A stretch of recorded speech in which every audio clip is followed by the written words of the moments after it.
As you know, this was created and developed by PEP reps on the panel because we believe that this month's agenda is excessive and out of control after 11 years of payout control.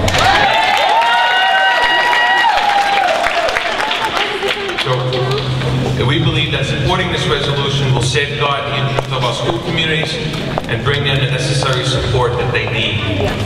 Too many of our school communities are being targeted year after year by the mayor. He steamrolls past parents with his agenda without providing specific and targeted support for struggling school communities.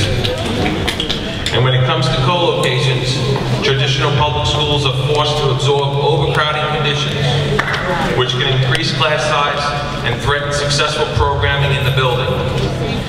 Now, I've been on this panel for 5 years and have gone through far too many of these proposals. And when it comes to phase-outs and closures, it's simple. I believe other options exist, and so do my colleagues.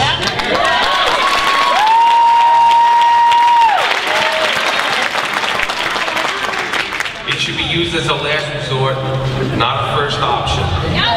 This process is divisive, disruptive, and demoralizing for our principals, teachers, parents, and students.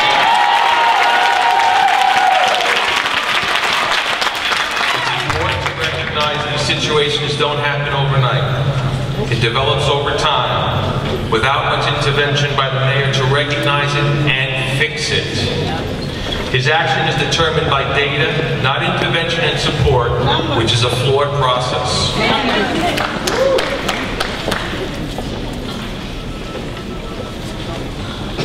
One last point before I yield the floor to panel member Sullivan, co-sponsor of the resolution.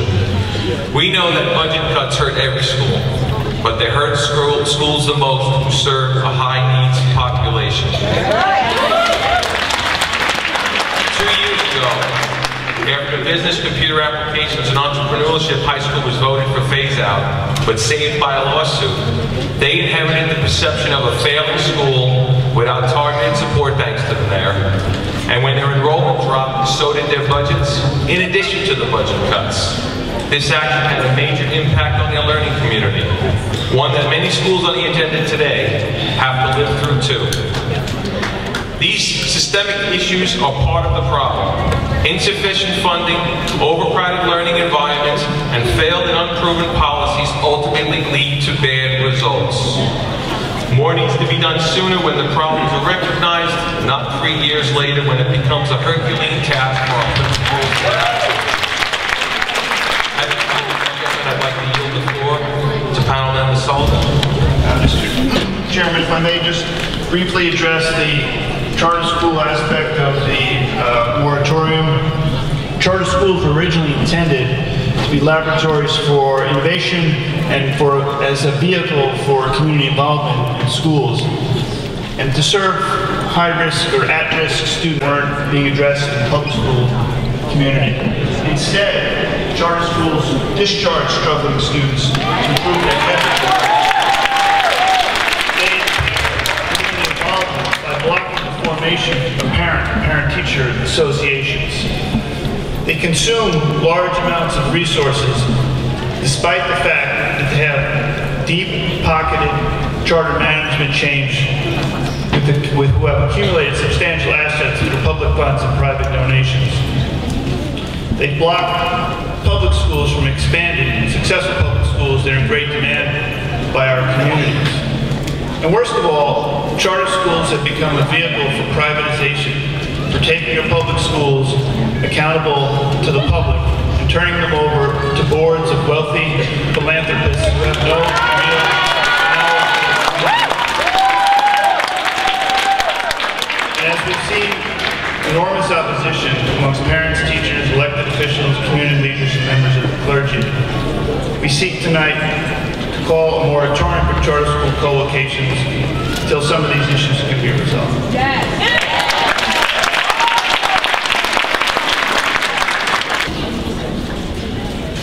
Panel for Education Policy Resolution calling on the Department of Education to implement a moratorium on school closure, phase-out, and school co-location proposals. Whereas the panel for educational policy, in coordinates with its statutory obligation to advise the Chancellor on matters of educational policy and student welfare. Whereas NYC DOE has issued proposals for significant changes in school utilization and educational impact statements for our schools that were upon PEP approval on March 11th and March 20th, 2013, dissolve schools, some with a proud history of achievements and neighborhood connections. Whereas while the closing of a school may be necessary as a last resort, school closure has increasingly and improperly become the first and only policy employed by the DOE to address schools with large numbers of students with significant educational needs.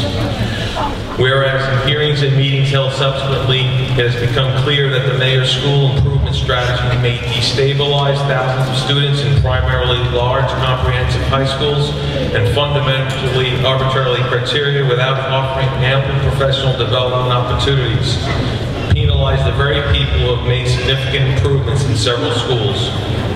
Whereas the policy of school closures affects disproportionately students of color and communities affected by these policies in NYC have filed a federal Title VI civil rights complaint with the U.S. Department of Education, Office of Civil Rights.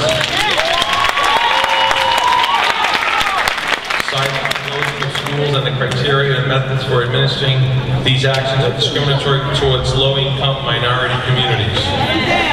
Whereas charter schools were originally intended as pedagogical laboratories for innovation and teaching to better meet the needs of all our students, but particularly those at risk, and to improve public schools by collaborating with public schools and sharing best practices with public schools. Whereas many charter schools in the city today are not pedagogical laboratories for educational innovation, do not serve students at risk, and neither collaborate nor share best practices with public schools. Whereas some charter schools have discharged struggling students to improve school-wide test scores. Whereas some charter schools have impaired parent participation by blocking the formation of parent, teacher, or parent associations. Whereas resources available to New York City and NYC public schools should be used to address the educational needs of public school students rather than supplement the budgets of large charter management chains which have accumulated public funding and their unrestricted ability to receive private funding. Whereas public school communities seeking to expand successful schools are routinely denied that opportunity by the DOE to purported lack of such for space expansion. Whereas opposition to charter school co-locations is increasingly widespread amongst parents, teachers, elected officials, community leaders, and members of the clergy as evidenced by demonstrations, petitions, public comment at hearings and litigation to block locations. So, would you like to read the rest of it? Now, therefore, be it resolved that the panel for educational policy supports a moratorium on all school closures, phase-outs, and charter school co-locations, and calls upon Chancellor Walcott to 1. Withdraw all current proposals up for panel vote.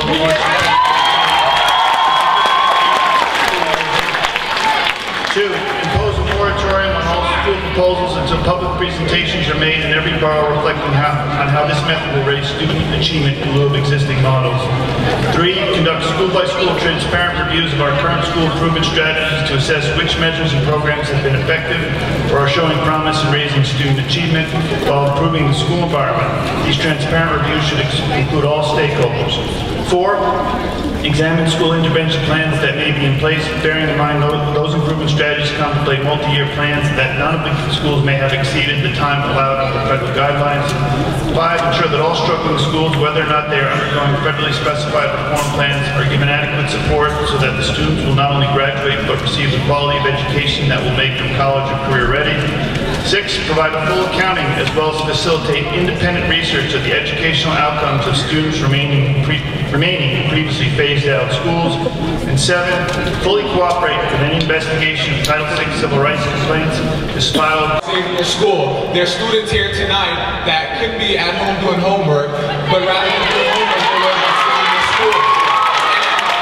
And while I am happy that my school is taken off the list, I was one of them, and I'm still one of them. And as a student representative, I know how they feel, and it sucks. And these are lives, and I understand how disappointed they are. And I can speak specific to Lehman, to everyone after the meeting, but it's more so the students and how they're affected. So as we can go back and forth forever, but it's about the students and how they feel and how they're affected.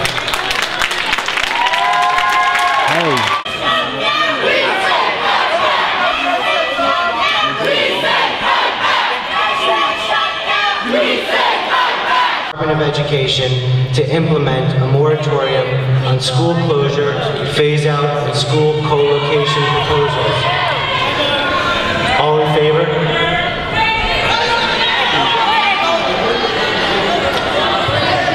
All those opposed?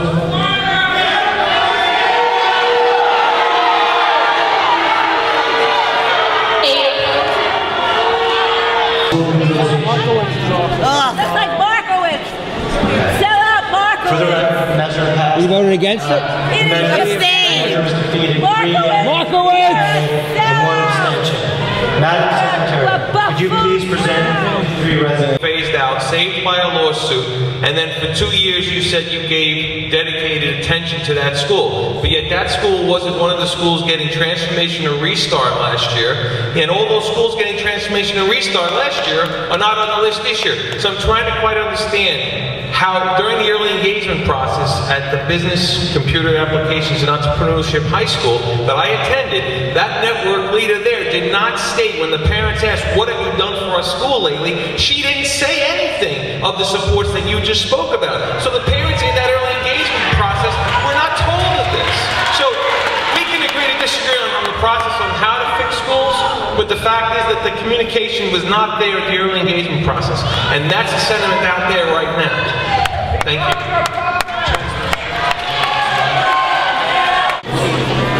53 resolutions in one night. 53.